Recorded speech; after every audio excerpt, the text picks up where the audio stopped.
balik lagi ke channel aku, Ina Kirana. Nah, ini video pertama di bulan Ramadan ini. Tapi sebelumnya aku mengucapin selamat menjalankan ibadah puasa. Semoga seluruh amal ibadah kita diterima oleh Allah Subhanahu Wa Taala ya, amin.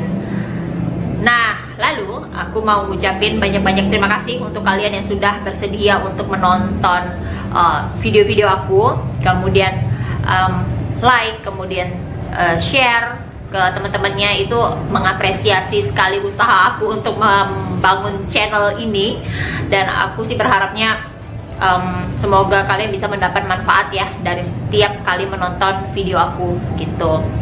Terus kali ini mau ngapain ya? Nah, kayaknya udah seminggu ini aku full tidak membuat konten ya. Soalnya lagi apa ya, banyak distraksi dalam kehidupan sehari-hari. Jadi kemarin nyusun untuk jadwal homeschooling anak-anak, lalu urusan rumah juga, urusan apa namanya, perkuliahan juga gitu. Jadi masih susah untuk membagi waktunya. Kemarin lagi benar-benar sibuk. Nah, kali ini sudah malam. Jam berapa ya? Sudah jam 10 malam. Ya, ini jadwal untuk santai sebenarnya. Jadi udah selesai semua urusan cookies, karena kan aku buat cookies ya. Jadi tadi aku ngerjain cookies, kemudian ngerjain orderan harian, lalu ngurusin anak-anak, lalu apalagi ya, beribadah juga tentunya. Jadi udah selesai semua. Nah, ini aku sempatin untuk buat video karena sebenarnya udah banyak list yang pengen aku buat jadi konten gitu, cuma belum sempat aja ada waktunya gitu. Nah, aku nih sempetin untuk malam ini ngebuat sedikit cerita, berbagi cerita kepada kalian. Kiranya ada manfaatnya untuk kalian yang menonton video aku kali ini gitu. Nah, sebelumnya kalian cerita dong, komen di bawah, sahur pertama sahur apa ini? Biasanya kalau sahur pertama itu rada-rada mewah nih ya enggak, berbau-bau daging, terus apalagi ya, santan-santanan, nggak ada beda sama dengan menu lebaran ya kan. Terus apalagi ya, berbukanya gimana? Apakah beli atau buat sendiri? Biasanya di hari pertama itu pada buat sendiri ya gitu kan.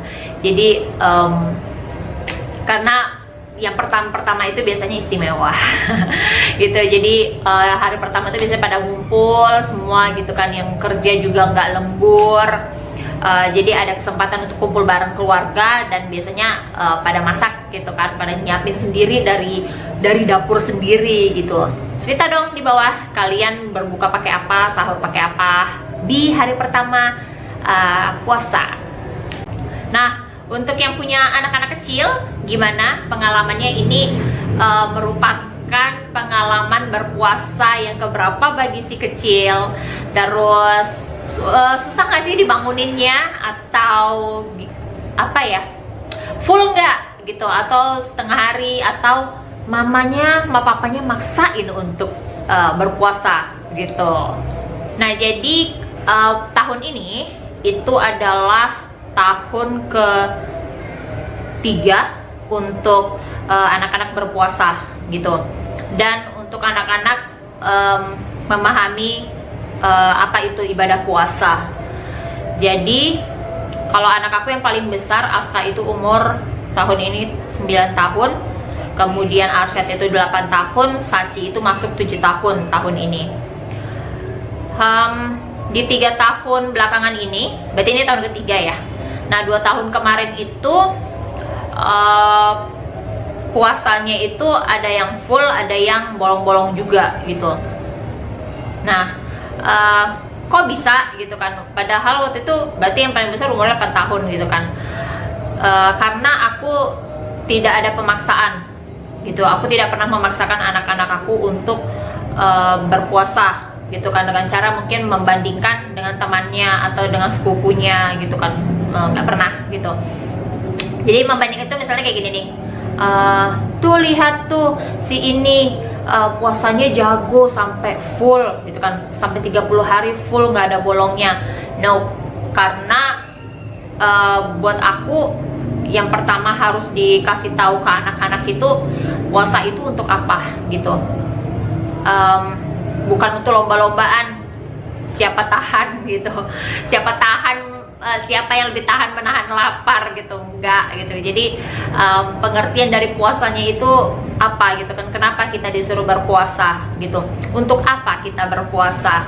Nah dari situ dulu aku kasih taunya gitu. Jadi bukan langsung membandingkan dengan anak sebelah, dengan tetangga sebelah sana gitu kan. Kalau tetangga sebelah sana lebih oke puasanya, terus berharap dengan aku menceritakan atau membandingkan anakku dengan anak orang lain, kemudian memberikan motivasi kepada anakku agar anakku seperti anak orang lain, itu sama sekali enggak gitu kan. Ya kalau dia termotivasi, tapi kalau dia minder gimana Cin, ya kan? Oke. Anak-anak itu mulai berpuasa berarti sekitar 3 tahun lalu gitu kan. Itu kali pertama mereka ikut sahur gitu, dan mengerti kenapa kita sebagai umat muslim diwajibkan untuk berpuasa. Siapa yang diwajibkan untuk berpuasa gitu, aku kasih tahu orang-orangnya itu, kriteria orang-orang yang wajib berpuasa tidak boleh meninggalkan puasa itu siapa-siapa aja gitu. Nah lalu aku untuk apa ya, mengajak mereka, istilahnya mengajarin gitu kan, mengajarin mereka untuk berpuasa gitu. Setelah mereka tahu puasa itu gunanya untuk apa, untuk siapa kita berpuasa gitu kan. Karena aku sama sekali tidak ada mengiming-imingi sesuatu jika mereka berpuasa, paham kan gitu. Nah lalu gimana sih pengalaman anak-anak waktu pertama kali ikut sahur gitu kan? Pengalaman pertama mereka ikut berpuasa, ya awalnya mereka excited gitu kan. Mereka semangat nih, sahur pertama gitu kan. Kita di Medan nih mulai sahur itu jam 4, jam 2 udah bangun loh, jam 3 udah bangun gitu. Jadi saking ininya ya, saking excitednya untuk nyobain pengalaman puasa pertama kali. Oke, ikutan sahur nih gitu kan. Kemudian berpuasalah gitu, main-main seperti biasa gitu kan.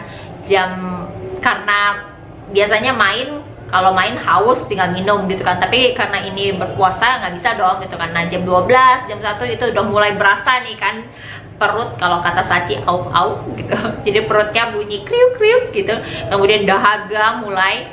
Nah di situ aku nggak pernah maksain untuk anak-anak tahan dong gitu, apa namanya, cobain sampai finish gitu, sampai maghrib gitu kan.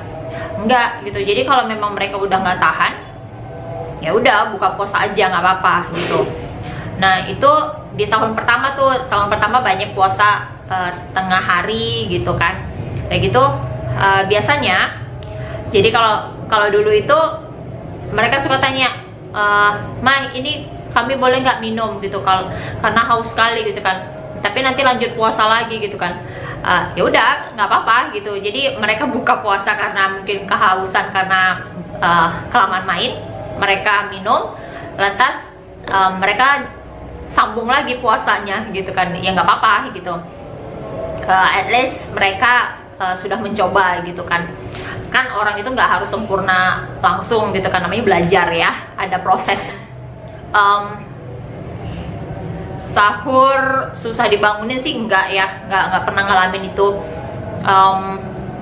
Paling ya itu aja gitu. Jadi di tahun-tahun pertama itu sering banyak bolongnya gitu kan. Atau kalau misalnya ini aku pas lagi nggak puasa gitu kan, kalau pas lagi nggak puasa aku nggak sahur dong pasti gitu kan. Nah itu suka nggak nyalain alarm, nggak nyalain alarm untuk jam sahur gitu. Jadi nanti mereka juga nggak kebangun kan, karena aku nggak kebangun di jam sahur. Nah, nanti jam 7 baru kebangun, mama nggak sahur gitu kan, mama lagi nggak sholat gitu kan. Ya kami kayak mana nih, kami mau puasa gitu kan. Nah, di situ aku suka bilang tuh, ya udah nggak apa-apa, sahur aja jam sekarang gitu. Udah mereka sahur dan mereka lanjutkan puasa gitu kan, sahurnya jam 7 gitu kan, ya nggak masalah gitu kan. Aku nggak terlalu tidak terlalu menekan, tidak terlalu banyak peraturan pada saat tahun pertama itu gitu. Nah, lalu selanjutnya di tahun kedua udah agak mendingan gitu kan. Pemahaman mereka tentang puasa itu sudah bukan sekedar lagi untuk menahan lapar dan dahaga aja gitu. Jadi udah naik nih tingkatannya gitu. Jadi kita puasa itu bukan hanya menahan lapar dan haus aja gitu kan. Ada banyak hal-hal lain yang harus ditahan gitu. Dan untuk siapa kita ini berpuasa gitu kan. Kalian berpuasa bukan karena mama yang suruh gitu. Itu karena Tuhan yang suruh kita untuk puasa gitu kan. Kenapa Tuhan menyuruh kita berpuasa? Itu ada tujuannya. Tujuan itu seperti ini gitu kan. Nah, itu nggak apa-apa kita jelasin gitu. Jadi mereka jadi kayak mengerti gitu bahwasanya kalau puasa itu bukan suruhan dari mama papanya gitu kan, bukan suruhan dari guru agamanya misalnya, bukan suruhan dari manusia manapun gitu. Yaitu puasa karena memang Tuhan kita yang nyuruh, pencipta kita yang suruh gitu. Lalu apakah aku memberikan iming-iming supaya mereka mau menjalankan puasa? Dari aku kecil nih, iming-iming untuk berpuasa itu udah sangat kental sekali gitu kan. Tapi seingat aku ya, aku waktu kecil itu nggak pernah diiming-imingin sama sekali sama orang tua aku. Kalau misalnya nanti puasanya full, kamu dapat sepeda, atau kamu dapat baju baru, atau kamu dapat THR, uang gitu kan. Itu sama sekali nggak pernah gitu. Jadi ya udah, aku puasa karena ya memang puasa gitu. Nah, untuk anak-anak aku juga sama gitu, tidak pernah aku iming-imingin sesuatu, berupa itu barang, berupa itu apapun, ketika mereka berhasil menyelesaikan ibadah puasa mereka. Itu sama sekali nggak pernah. Terkecuali aku memberikan reward sama mereka, iya gitu. Rewardnya seperti apa? Rewardnya itu semampunya aku nih gitu. Jadi aku nggak pernah menjanjikan sesuatu kayak misalnya nanti kalau kalian berpuasa sampai full, sampai maghrib, atau kalian berpuasa sampai 30 hari, kalian nanti pas lebaran mama beliin mobil-mobilan, atau mama beliin sepeda, atau mama kasih THR nih 5 miliar per orang gitu. Itu sama sekali nggak pernah gitu. Apalagi menjanjikan sesuatu yang di luar mungkin batas kemampuan aku. No, itu sama sekali nggak pernah gitu. Jadi palingan kalau misalnya mereka nih berhasil berhasil sampai jam berapapun deh, mereka berhasil menahan puasa mereka, itu aku kasih reward, good job. That's it gitu kan. Dan itu aku rasa walaupun hanya sekedar kata good job, well done, atau wah keren gitu, itu merupakan bentuk apresiasi gitu, atau give them some hugs gitu kan. Itu aku sih yakin kalau itu merupakan apresiasi yang besar untuk mereka gitu. Nah, aku paling kan ngelakuin hal itu gitu. Kalau misalnya kayak bentuk reward yang sesuatu hal, itu aku nggak pernah bilang gitu. Jadi kalaupun aku mau ngasih, itu ya udah aku kasih gitu. Tapi aku nggak pernah bilang di awal gitu. Karena kalau jatuhnya di awal itu kayak seperti mengiming-imingin gitu kan. Jadi mendingan aku ya udah mereka jalanin puasa. Mengerti kenapa mereka berpuasa, bukan karena aku yang nyuruh gitu. Dan at the end, kalau misalnya mereka berhasil gitu kan, nah aku kasih reward, ya udah gitu, aku kasih reward gitu. dan bukan karena iming-imingan di depan. Nah, kayak yang aku bilang tadi di awal, aku nggak pernah membandingkan anak-anak aku dengan anak-anak lain yang mungkin apa ya, yang lebih keren. Aku tahu banyak banget, sangat banyak anak-anak keren yang jauh lebih keren, yang jauh lebih kemampuannya itu lebih di atas anakku, tahu. Tapi aku nggak pernah membandingkan anak-anakku dengan mereka gitu kan, dengan dalih untuk memotivasi anak-anak aku supaya bisa seperti anak-anak hebat itu, nggak gitu. Karena aku yakin kalau misalnya setiap anak itu punya kemampuannya masing-masing ya, punya keunggulannya masing-masing gitu. Jadi nggak perlu menjadi anak orang lain sih, tidak perlu menjadikan anak kita seperti anak orang lain gitu. Tuh kata. So guys, ini sudah terlalu malam. Jangan sampai aku besok nggak kebangun untuk sahur. Terus aku mengucapkan terima kasih sekali ya untuk kalian yang udah nonton video aku kali ini. Kalau ada yang mau ditanya sesuatu untuk tentang video ini, bisa tulis di kolom komentar di bawah atau DM aku di Instagram @inasofianakirana. Lalu untuk yang belum subscribe, please di subscribe dulu, kemudian di like. Dan kalau kalian merasa video aku ini banyak manfaatnya untuk orang lain, silahkan untuk di share kemanapun. Lalu jangan lupa, udah masak nasi belum? Magic jar-nya udah di on kan belum? Sampai ketemu lagi di video aku selanjutnya.